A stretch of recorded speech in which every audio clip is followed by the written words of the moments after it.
시청자 여러분 안녕하십니까? 보다 빠르고 정확한 의료 관련 이야기를 해보는 시간 모아뉴스의 조원장입니다. 김원장입니다. 요즘에 이제 뉴스에 계속 도배되고 있어요. 일본 여행 가도 되나? 치사율 30% 감염병. 말이 돼 이게? 연쇄상구균 독성 쇼크 증후군 스트립토코커스 톡식쇼크 신드롬을 얘기하고 있는 건데, 유행한다는 기사를 보고서 내가 이 환자를 본 적이 있나? 전공의 때도 그걸 생각해봤는데 한 명 본 것 같아요. 한 명이 봤는데, 근데 뭐 일정한 치료를 하고 어렵지 않게 퇴원했어. 그냥 그런 기억이거든요. 이게 왜 도대체 이렇게 유행을 할까? 괴질인가? 그런 것들을 좀 말씀을 드리려고 하거든요. 실제로 일본은 우리나라에서는 여행을 진짜 많이 가는 나라잖아요. 치사율 30%라고 돼 있잖아요. 30%는 너무 높잖아. 너무 높지. 너무 높잖아. 3명 중에 1명이 죽는다는 거잖아. 근데 이제 이게 스트립토코커스라는 그런 그 세균은 사실 되게 흔한 세균이에요. 그렇죠. 예. 너무너무 많아요. 그냥 많은데 톡식쇼크 신드롬까지 가는 경우, 이거는 이제 이미 굉장히 중증 질환으로 빠져 있는 코로나는 몰랐던 어떤 이게 뭐야 하던 정말 무서웠던 케이스잖아요. 근데 이거는 항상 있어 왔던 질환이에요. 그룹 A 스트랩토코커스라고 하는 게 이제 GAS라고 불러요. 일으키는 질병 자체가 꽤 많아. 네, 꽤 많아요. 그래서 호흡기 감염, 그 다음에 성홍열, 피부 및 연조직 감염, 그리고 항문 주위 피부염. 이게 제가 지금 교과서에 있는 제목만 따온 거예요. 질염, 그 다음에 마지막이 중증 침습 질환. 우리가 지금 일본의 유행이라고 하는 거는 중증 침습 질환에 해당하는 이 STSS, 그 다음에 괴사근막염, 그리고 두 기준에는 합당하지 않지만 어떤 그런 국소 및 전신 감염증까지 있는 경우를 이제 그 중증 침습 질환이라고 하는 거죠. 이 감염이 된 모든 사람들을 얘기하는 게 아니라, 소아과에서 빈번하게 있는 일 중에 뭐 감기로 왔어, 열이 막 나, 그런데 목이 막 너무 이상할 정도로 부었다거나 그러면 항생제 이제 쓰게 되는 경우들이 있잖아요. 그럴 때 지금 당장 막 이게 급한 게 아니어도 더 심한 걸로 넘어가지 않게 하기 위해서 이제 항생제를 쓰게 될 때가 있잖아요. 뭐 애기 키우는 엄마들은 다 이해하실 거예요. 그런 거에 어떤 일부일 수 있죠. 그런 거에 일부일 수 있어요. 이게 꼭 성홍열까지 아니어도 모양이 약간 깨름직하고 이상한데 이거는 항생제를 써야 될 것 같아. 그러면 균주를 꼭 배양을 안 하고도 쓰게 되는 경우, 얼른 쓰는 게 빨리 좋아지니까. 그래서 이제 그런 케이스들이 빈번히 있고, 모기를 물렸어, 많이 긁었어, 그랬는데 막 다음날 퉁퉁 붓고 막 고름이 차오르고 그러면 먹는 항생제도 쓰죠. 그 이제 놈가진으로 번지기도 하고.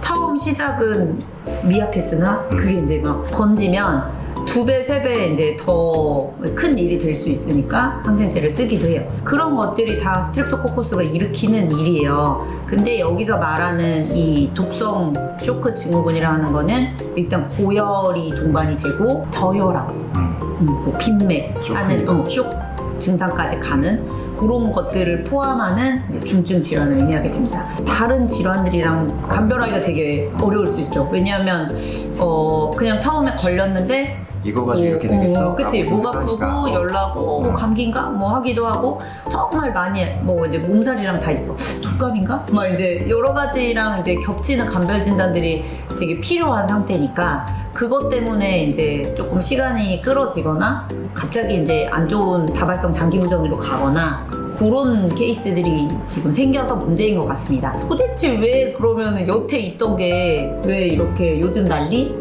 라고 하는 게 사실 아직도 잘 저에게 해결되지 않은 부분이긴 한데, 톡신이라고 하는 독소 되게 이제 여러 타입이 있는 거예요. 이게 지금 일본에서 유행하는 타입이 뭔지를 정확하게 알아야 의미가 있을 것 같은데 잘 못 찾겠더라고요. 지금 제가 그거를 여러 자료를 좀 보다 보니까 실제로 일본에 있는 사람들은 그 정도야? 라고 반응하는 사람도 꽤 많은 것 같고. 근데 내가 이게 조금 늘 생각하지만 기사들이 좀 공포를 파는 그런 경우가 좀 있잖아요. 근데 이거를 보면은 이 30%가 넘는 치명률을 가진 것으로 알려진 것 것은 요 STSS의 얘기고 일본에서 30%가 이 걸린 사람들 중에 사망했는지는 좀 다른 얘기인 것 같아요. 그러니까 여기 보면은 그 유병률 혹은 걸린 사람이 거의 1000명에 가깝잖아요. 그럼 이 정도면 300명이 죽어야 된다는 건데 이만큼 사망을 했으면 사실은 큰 문제죠. 근데 제 생각에는 이만큼은 아닐 것 같아요. 그래서 30%가 넘는 치명률을 가진 것은 STS에 대한 어떤 일반적인 이야기, 걸린 환자 수는 일본에서 낸 통계, 분리해서 생각을 해야 될 것 같아요. 그렇죠. 그러면 일본 가는 거 괜찮은 건가? 라고 이제 막 생각을 하시게 되잖아요. 가볍게 만약에 이거를 앓고 내가 지나갔다. 모르는 경우도 많습니다. 그러니까 실제로 우리가 지금 일본이 왜 이렇게 이게 많아지냐는 검사가 평소보다 더 많을 거예요. 이런 게 있다라고 하니까 검사를 해볼까? 비슷한 증상이 있을 때 혈액 검사나 이제 배양 검사도 더 많이 들어갈 거고 그냥 기침만 해도 없느냐 같은 공간에서 그런 건 아니거든요. 정말 뭐 병변이 있는 부위에 손이 닿고 문지르고 약간 그런 정도의 접촉이 있어야 피부에서 피부로 좀 전파가 된다든지 예전에 수두 그 접종이 일반적이지 않았을 때는 수두가 가장 큰 원인 중에 하나예요. 병변이 생기고 가려우니까 긁고 이제 거기서부터 이제 내 피부에 상쇄하고 있던 균이 들어가니까 거기서 이제 전신으로 퍼지면서 문제가 됐던 그런 이유라고 합니다. 그러면 만약에 정말 걸렸어. 내가 열도 나고 그 균이 동정이 돼. 검사했더니. 그러면 어떻게 해야 될까요? 항생제를 쓰면 됩니다. 알려져 있는 또 역시 균이기 때문에 유명한 녀석이기 때문에 인류의 그 대관련 페니실린 가장 기본적인 그 항생제 톡식 샥 신드롬까지 가는 경우는 아까 설명드린 것처럼 저혈압, 빈대 이런 이제 기저에 그런 증상들이 깔려 있잖아요. 그러니까 이제 상황에 따라서 혈압이 낮으면 승합제를 쓰기도 하고 다른 것들이 같이 처치가 들어가겠죠. 그래서 만약 이제 정말 그렇게 샥에 빠질 정도의 그런 증상이면은 일단은 병원에 입원해 있는 상태가 되기 때문에 그때는 주사 치료, 항생제 주사로 들어가겠죠. 가벼운 증상이고 내가 이거를 가지고 있는 상태다. 그러면 먹는 항생제를 먹기도 합니다. 사실은 너무 간과해도 안 되겠지만 너무 걱정하실 정도는 아니다. 이 뉴스에. 일본 여행 막 취소하고 그러실 정도는 아니다 라고 생각하시면 되고 헤드라인에 걸리는 제목은 너무 무섭잖아요. 30%라니 세상에. 중증 질환으로 갔을 때의 치사율이다. 실제로 일본에서 이만큼이 죽고 있는 게 아닙니다. 기사를 자세히 보면 의심 증상이 있다든지 라고 한다 그랬을 때는 또 역시 쓸 약이 있다.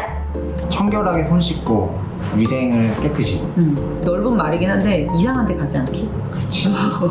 근데 그 문제를 삼는 사람들이 또 있더라고요. 코로나처럼 그 증상이 있으면 이제 귀국을 못하게 해야 되는 거 아니냐. 전염. 전염에 대해서 그렇게 생각할 것까지는 아니라고 생각합니다. 그렇게 치면은 그 균을 보유한 사람을 한국에 이미 살고 있는 지금 사람들 중에도 엄청 많을 거기 때문에 화제의 약 맥페란 얼마나 위험한 약일까? 의사 헌신 바라기엔 너무도 가혹한 법원. 파킨슨병 환자에게 약을 잘못 처방한 혐의로 재판에 넘겨진 의사에게 금고형을 선고한 법원 판결을 둘러싸고 논란이 확산하고 있다. 의료계에선 제2의 이대복동병원 사태, 이런 판결이 나면 누가 적극적으로 중증 환자 진료에 나서겠느냐는 목소리가 나온다. 다들 조금 놀란 이유가 왜냐면 이 맥페란이라는 약이 너무 아무렇지도 않게 막 쓰던 약이거든요. 수학과에서는 잘 안 써보셨죠? 네, 사실 조금 큰 애들 그죠. 이게 1세미만 금기고 메스껍다라고 했을 때 쓰는 약이 크게 두 개가 있는데 하나는 이제 맥페란, 그 메토클로프로미드 제제, 하나는 이제 온단세트로인데 그거는 언제 쓰냐면 약간 그 항암 치료하고 이제 메스껍거나 수술 후에 메스껍거나 이렇게 좀 용도가 제한이 돼 있어요. 이 케이스는 어떤 케이스냐? 환자가 맥페란을 쓰고 나서 파킨슨병이 악화됐다고 형사소송을 걸어서 맥페란을 처방한 선생님이 실형을 받은 거죠. 금고형이니까 실형인데 판결이 그렇게 나서 다들 황당해하는 사건입니다. 그게 위험성이 있는 약이에요? 메스껍다고 할 때 쓰는 약인데요. 소화관 운동을 조금 증가시켜주는 약이거든요. 부교감신경을 항진시키고 교감신경을 다운시켜야 되니까 도파민 기량제를 쓰거나 세로토닌 기량제를 쓰거나 이렇게 돼 있습니다. 쉽게 말씀드려서 도파민이 작용을 잘 못하면 그게 파킨슨병의 기전이잖아요. 도파민 기량제로 된 약을 아주 오래 쓰는 경우에 약물성 파킨슨증이죠. 실제 파킨슨병이 아닌데 파킨슨 같은 증상이 나오는, 행동이 좀 느려지고 나중엔 손이 좀 떨리고 이런 증상이 나올 수 있습니다. 이거는 굉장히 많았어요. 저는 많이 봤어요. 근데 이게 맥페란 때문에 생기는 건 아니고 레보설피리드 아시죠? 네. 이게 소화제인데 레보설피리드라는 약을 예전에 조금 장기 복용하는 경우에 이 노인분들 같은 경우에는 뭐 몇 개월 이상 장기 복용하시는 경우가 있었거든요. 이제 그런 경우에는 행동 이상이죠. 뭐 느려지신다거나 손이 떨린다거나 이런 거를 해서 히스토리를 찾아보면 예전에 요 약을 조금 오래 드시고 있다. 지금 요걸 오래 드시고 있다. 그래서 요 약을 끊고 나서 조금 지나면 괜찮아지시고 이런 케이스가 꽤 많았습니다. 약을 쓸 때 메페란을 써서 파킨슨이 악화가 됐을 수도 있죠. 근데 이게 약전 내지는 약의 설명을 보면 부작용 부분 있잖아요. 부작용을 보면 진짜 모든 약이 거의 A4 하나는 넘잖아요. 다 있습니다. 모든 증상이 다 써 있어요. 그것대로 안 하려고 하면 어떤 약도 쓸 수 없어요. 보통 우리는 책에 나오거나 아니면 경험적으로 알고 있거나 그런 식으로 알고 있는 것들, 유명한 약들 있잖아요. 이 약을 생기면 뭐가 생길 수 있다. 이런 것들에 의해서 주의를 가지고 있고, 맥페란 같은 경우는 도파민 기량제이기 때문에 주체배로 증상이 생길 수는 있어요. 급성 주체배로 증상이랑 만성 주체배로 증상, 좀 장기 복용했을 때 생기는 주체배로 증상이라는 건 어떤 거냐면 얼굴을 막 이렇게 비자발적으로 움직인다거나 비자발적인 운동이 생기는 건데, 어떤 약에서 주로 생기냐면 이제 정신과약은 보통 장기 복용을 하게 되니까, 그래서 정신과 선생님들이 이제 많이 알고 주의하시는 그런 질환이고, 이제 맥페란 같은 경우를 한 번 써서 이제 급성 추체로 증상이 생기는 경우는 아까 말씀드린 것처럼 애들 사이즈가 좀 작은 경우에 맥페란 쓰게 되는 경우는 어떤 경우가 있어요? 토하고, 그죠? 막 토하고 이제 전해질 막 깨진 상황에서 맥페란 쓰는데 애가 갑자기 조금 막 이상해, 약간 떨고 이런 게 좀 생겼어. 그러면 아, 이게 그것 때문이었나 보다 라고 생각을 하고 조금 지나면 괜찮아지는 거예요. 이 맥페란을 한 번 써서 파킨슨이 악화됐다라고 생각하는 것도 굉장히 적은 확률이고, 실제 그게 그랬다고 쳐도 의사한테 이걸 책임을 묻는 것 자체가 저는 잘 이해가 안 돼요. 파킨슨병 환자가 와서 안 좋다 그러면 아, 이거 위험도는 있지만 약을 뭐 드시는 게 나을 것 같아요 라고 설명을 할 것 같아요. 왜냐면 단기간 사용을 하는 거기 때문에. 맥페란이라는 약이 처방을 길게 하려고 해도 아예 처방이 안 돼요. 막혀 있어요.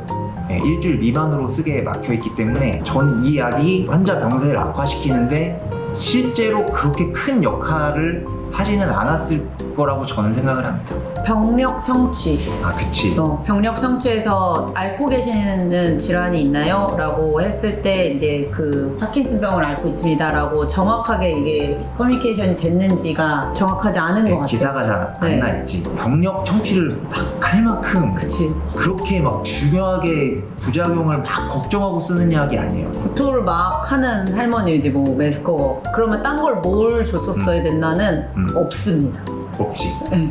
쓸 수 있는 약이 없고, 없어요. 온단센트론은 당연히 이게 급여가 안 되고. 급여뿐만이 아니라 급여가 안 되는 걸 쓰면 또 문제가 되면 문제가 될 수 있잖아요. 그쵸, 그쵸. 예, 뭐 동페리돈, 도파민 기량제인데 뇌로 가는 그런 장벽을 통과를 못 한다고 해서 반응이 좀 없대요. 예. 그래서 이제 파킨슨 병 환자나 그런 노인분들한테 요 약으로 조금 쓰는데 부정맥 같은 거 생길 수 있거든요. 그럼 이제 부정맥이 생기면 또 잡혀가고. 부정맥으로 잡혀가는 거지. 온단센트론도 부정맥 생길 수 있다고 돼 있고. 그러게요. 진짜 예. 너무 가혹하네요. 그치. 지금은 요약 쓰면 요래서 문제되고 요약 쓰면 요래서 문제되고. 지금 의료 전반적인 문제를 단적으로 보여주는 그렇지. 사건이죠. 만약에 내 자식이 의대를 갔어. 중증 환자는 아예 볼 생각을 하지 마라라고 할 수밖에 없는 거야. 심지어 이건 중증 환자도 아니고 그치. 이런 형사처벌 기준도 심평원 기준 같은 데 맞추고 이런 분위기가 있거든요. 이런 문제가 있고 쓰지 말라고 했는데 너 썼네? 이거 문제 있는 거 아니야? 이런 식으로 걸리는 경우가 많은데, 그러면 무슨 문제가 되느냐? 환자가 진짜 막 넘어가. 막 논문 찾아서 이거 한번 써보고 싶어. 근데 그걸 쓸 수가 없는 거지. 예전에는 진짜 공부 많이 해서 요약을 이렇게 한번 써보면 되게 좋아지고 이런 경우가 좀 있는데, 이제 마지막으로 이걸 한번 해봅시다 이런 경우를 하면 다 잡혀가는 거야. 방어적으로 진료를 하게 되고, 실제로 정말 막 돌아가시기 직전의 환자들이나 아주 안 좋은 환자들한테서 점점 더 의료진은 방어적으로 하고 틀 안에 갇히는 진료를 할 수밖에 없는 거예요. 내가 쓸 수 있는 약은 정말 한정적인 거야. 그 위험성을 감수하고 싶지 않으면은 증상이 길어지든 애가 좀 더 아프든 그냥 감석에 두는 거고, 잘 들을 수 있는 약이 있더라도 이 사람이 문제를 일으킬 거냐 안 일으킬 거냐를 막 생각을 해야 되는 상황이 될 수도 있다는 거죠. 약 정보를 보면은 진짜 모든 부작용이 다 써 있어요. 뭐 소화기계, 심혈관계, 또 다 써 있거든요. 한 장 넘고 막 2장, 3장 되는 것도 되게 많은데 이게 제약회사에서는 다 써놔야지. 왜냐면은 자기네들 문제가 되면 안 되니까. 야, 너 여기 이렇게 써 있는데 이것 때문에 그런 거 아니야? 라고 니네 책임이야 라고 하면은 사실은 쓸 약은 한 개도 없죠. 뭐 메스꺼고 토한다고 바로 CT 찍고 바로 내시고 하고 이럴 수는 없잖아요. 처음에 이거 좀 드셔보시고 괜찮아지는지 안 괜찮아지는지 보자. 좀 약간 요렇게 좀 다들 하는 약이기 때문에 그냥 판결이 만약에 잘못되면 그 판사를 다시 또 그렇지. 이를테면 뭐 1심에서 어떤 판결을 내고 이게 어떤 항소심에서 바뀌었다. 그러면 1심 판사가 잘못한 거니까 이 사람이 책임을 지고 형사처벌을 받아야 되냐? 피의자가 무죄를 받으면 검사가 책임을 지고 형사처벌을 받는다.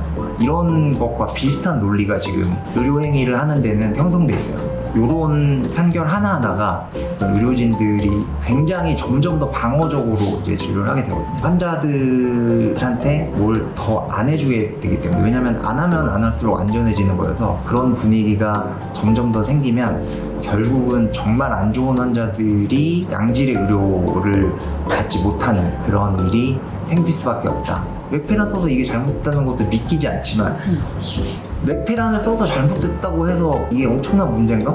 이게 왜냐면 쓸 약이 이거밖에 없는데. 대체약이 없는 거예요? 없지. 그럼 어떻게 해요? 그러니까 미용으로 빠지는 거예요. 의료 행위에 있어서 이놈이 잘못했을 거야 이런 좀 선입견이나 시선으로 바라보는 거를 줄이는 좀 성숙한 자세, 이런 게 좀 필요할 것 같습니다. 오늘도 저희 동네병원 안내사를 시청해 주셔서 감사합니다.